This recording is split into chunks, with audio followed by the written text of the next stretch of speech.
Katarakta bu nima? Katarakta bu ko'z ichidagi gavhar massasini xiralashishi.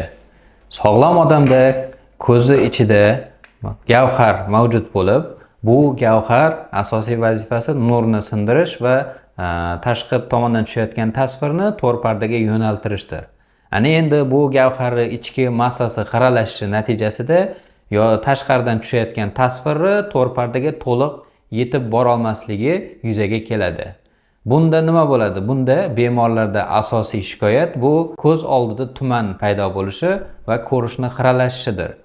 Kataraktani yuzaga keltiradigan bir nechta sabablar mavjud bo'lib, bularga hozirgi vaqtda eng ko'p uchraydigan qandli diabet va undan tashqari gipertoniya kasalligi, uzoq vaqt davomida gormonal vositalarni, ya'ni steroidlarni qo'llash natijasida yuzaga kelishi, undan tashqari yoshga bog'liq holatda ham yuzaga kelishi mumkin. Bunda bemorlarda asosiy shikoyatlar paydo bo'ladi. Bu ko'rishni xiralashishi, ko'z oldida tumanni paydo bo'lishi, tumanni borgan sari kuchayib borishi, bundan tashqari yorug'likka sezuvchanlik oshishi, ya'ni quyoshli ob-havoda yurganda ko'z qamashini dinamikada kuchayishi va taqayotgan ko'zoynaklarni tez-tez almashtirish, ya'ni eski ko'zoynagini tushmasligi. Kataraktani asosiy davosi bu jarrohlik usuli.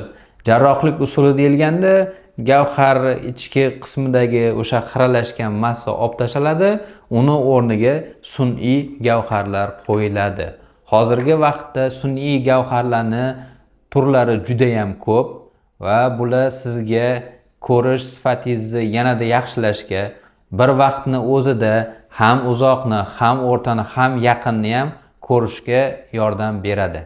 Kataraktani o'z vaqtida davolamaslik nimalarga olib keladi? Bu bemorda hayot sifatini yomonlashishiga, ko'rishni qiyinlashishiga olib keladi. Bundan tashqari xiralashgan gavhar ko'zi ichida shishib boshlaydi, ya'ni hajm jihatdan oshadi va ko'zi ichki bosimini oshiradi. Buni tibbiyot tilida ikkilamchi glavkoma deyiladi. Bundan tashqari davo muolajasi, ya'ni jarrohlik vaqtida shifokorga qiyinchilik yuzaga keltiradi. Buni natijasida siz xohlagan linzani ko'z ichiga qo'yishda qiyinchilik yuzaga kelishi mumkin. Agarda sizda ko'z bilan bog'liq muammolar yuzaga kelayotgan bo'lsa, bizga murojaat qiling, biz sizga albatta yordam beramiz.